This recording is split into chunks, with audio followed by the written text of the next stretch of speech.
Good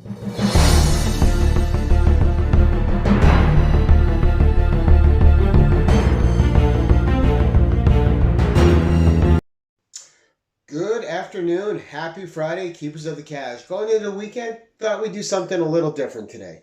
And what we're doing today is must-have books, in my opinion, non-Robert E. Howard Conan books that should be in every Savage collector's collection, right? So, thought it'd be fun to look through them. Couple things that I just think are essentials in your barbaric collection. No matter if you're a Conan collector or not, these are just great reads. But if you are a Conan collector, these are going to connect just beautifully with everything that you do. So let's start. And we're going to start with something that came out last year. And this is a magazine. And this is back issue number 121, back issue magazine. And this magazine is fantastic. Cover to cover, it covers all the Conan at Marvel, celebrates 50 years of Conan #1. Marvel's B Barbarians, such as Thongor and Skull the Slayer, even Star the Slayer, which was the prototype for Conan the Barbarian, which Roy Thomas tested out the artistic talents of Barry Windsor Smith to see if he would be a fit for the Conan comic series. We all know how that went swimmingly well. And has more Savage Barbarians and heroes from DC, from one-offs that appeared in Weird Westerns and Weird War. Just all sorts of barbarians you've probably never heard of that maybe were in one issue. But overall, a great Conan Companion. You're going to get interviews and pieces with Frank Thorne, Roy Thomas, John Buscema, Barry Windsor Smith. So much greatness in one issue and so many people that contributed heavily to fantasy fiction and fantasy in comics. So to me, this is a must read. This is a $10 book. You can still order it. It's still available. Your LCS might even have it. Your local bookstore might even have it. Great, great read. A lot of people I don't think had this on their radar, but it is fantastic, cover to cover, especially for you fact checkers and research hounds. So that's one issue there. Next one we're going to do is for all you pastiche readers and Robert E. Howard readers, we have the Conan Companion, a publishing history and collector's guide. Now, we'll get a close-up of the cover, and as you can see, this is a Conan cover made up of Conan covers. And what this does is it collects all the pulps, weird, and magazines from 30s, 40s, and onwards, from Ace Fantasy to Avon Fantasy and all the old Robert E. Howard ones, Savage Sword of Conan, just any cover that you could imagine that was published with Conan on it, you're going to most likely find in this book. And it's a fun read, a lot of good little facts in it. And again, another great, and we'll give you a quick peek. All right, so here's some of the, is this the Acer ones or, let's see. All right, so Bantam but you can see all the covers. A lot of these I have upstairs in my library, so a lot of good Conan covers there. A lot of awesome art from a lot of artists, including Frank Frazetta, including Ken Kelly, including Boris Vallejo, including Earl Norham, including Ruby Nebres, including so many classic artists. And speaking of artists, the next thing I think is essential in a Conan collector's library is the Marvel art of Conan the Barbarian. This is just a great Conan companion, and it gives some history of Conan, and as you go through, it has panels, it has discussions, it has little notes of why things might have been changed, covers were drawn differently, and it'll show you the original cover, it'll show you why it was changed, and it'll give you an explanation. Case in point, right here. You had two different covers. One was considered not to have Conan in view enough, so they had to change it up, and there we have Conan more in the forefront on the one that actually got published. So we got the artist proof here, samples of them, and this is just a beauty. And you even have Full color reprints in magazine size format makes it nice to view the art. A great, great companion for any Conan collector. Next, we're going to go with something that's been out of print, but I'm going to show this because it's awesome, and it's something I'm hoping we're going to get a collection of at some point. And that's Conan, the Newspaper Strips, Volume 1. I did do a video on this before as well, and this reprints a partial run of the old strips that appeared in the newspaper. And Dark Horse wasn't able to continue the series. I wish they were. I would have liked the whole collection of the Conan comic strip in here. It's a great read with great art. You got Roy Thomas scripting it. You have John Buscema, Ernie Chan, just incredible art, incredible little stories. And it was amazing what they could do in a comic strip in this format. And this book got knocked a lot. A lot of people didn't like how it looked. I loved it. I still read it. I think it's a fantastic addition to the collection. All right, next we're going to go with Conan, the Ultimate Guide to the World's Most Savage Barbarian. As a bonus, mine is signed by Roy Thomas, and it says, "Crown preserve us all, Roy Thomas." Now, I got lucky with these last two. The Conan newspaper strips and this, I got them each for under $1 on Amazon about a couple years ago. So people didn't know what they had. I scooped them up. And how's that for some Frazetta art, guys? Absolutely amazing.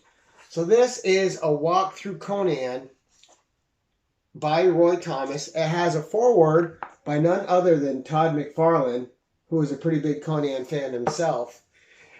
But it's a guide to his world. So it tells you about the gods of Hyborian age. It tells you about Kron, Mitra, Ishtar, Ymir.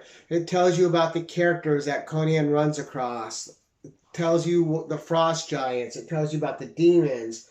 It tells you about the different parts in his career as a corsair, riding on the Black Coast, as a pirate, as a buccaneer, as a thief, as a king, as a war chief, as a captain in the guard. So this pretty much covers his history, and it covers when he was Amra, when just everything that you would want to know about Conan in the Marvel books, and some in the Robert E. Howard is covered in here by Roy Thomas, and it includes original art, like this one about the story, The Veil of Lost Women. And you get nice 1 to 2 little page synopsis, and fantastic read. It even has the Dark Horse in here. Just absolutely beautiful. Some good Terry Nord there. But if you're a Conan collector, look, the Black Seers of Yimsha. This is a walk through Conan's comic history, and it's nice. It's fun. It's fantastic. And the best thing about those last couple is you don't have to sit down and read them straight through. You pick them up, read a couple pages a day, and you enjoy the book piecemeal like that. Another great book for that, and this one came out a while ago, and this one I got pretty cheap too. These books aren't cheap anymore, so I got lucky when I got them. But I want to see the publication date on this because it is old. Some of the material here may seem dated, but if you're a Conan fan, it's not. So this came out, this is the first edition, came out in September 2007. And this is Conan The Phenomenon. And what this does is it traces Conan throughout media. It gives you history of the movies, failed adaptations of Conan, adaptations in comics, in books. And it's just, and we'll read the back here. Thief, savage, warrior, king. Since his debut in December of 1932, Conan of Cimmeria has been the preeminent hero of sword and sorcery. All right, this is the story behind the story. It's the evolution of a character and his worldwide appeal. From the compelling background and temperament of his creator, the unexpected wildfire effect of those obscure yarns in the Weird Tales magazine, and his evolution through all incarnations of media.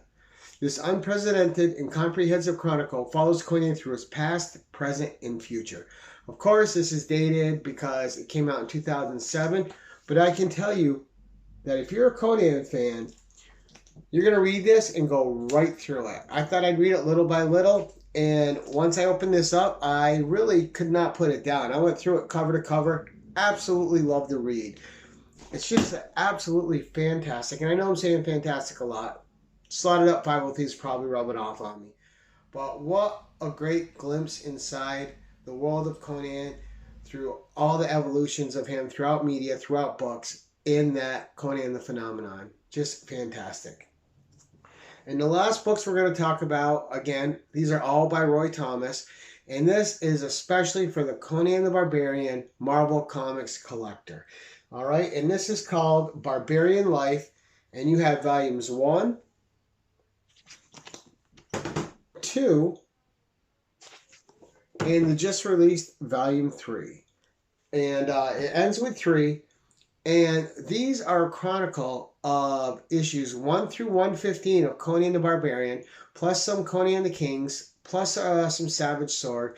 And it's a breakdown of plots, behind the scenes, maybe some issues that happen per comic. So the first book is comics 1 through 50, and then 51 through 100, and then 100 to 115, and King Conan, and the other ones. And getting a glimpse, especially if you're reading one of the early Conans, and you read the chapter that pertains to that comic, and you get the behind the scenes, you know, why did this issue end up being a reprint? You will find out why by Roy Thomas. Why did this get changed? You'll find out by Roy Thomas. This issue is infamous for this reason. You'll find out by Roy Thomas. This is an in-depth, behind-the-scenes breakdown of each issue, from the successes to the failures to the struggles to the teamwork. Each one has some insight, which is fantastic as a Conan the Barbarian at Marvel reader. When I tell you that you'll get more out of each issue, 1 through 115 of Conan the Barbarian, by keeping this by your side as a companion piece, I kid you not, it makes you see every issue in a brand new light, and it refreshes the read, and it makes it more fun, especially when you see how many things they overcame just to get these issues out, the struggles that they took on, and the way they came together to get over those struggles and get these comics out. And sometimes it was a mad scramble, sometimes serendipity, sometimes right place, right time, and circumstances out of their control, where the dominoes just fell eventually in the favor of this book that almost got canceled in the first 8 issues or 7 issues, and it went on to go for 275 issues. So it's an amazing read, all 3 volumes, amazing stories, amazing insights. But that's it for today, guys. I hope you enjoyed this short video. Well, I don't know how short it is, but I hope you enjoyed it. Of books I think are essential to have in any Conan collector's library. So that's it for now, guys. Keep it savage, keep it casual, and until next time. I said keep it casual. I guess I gotta say it again. Keep it casual. Take care, all.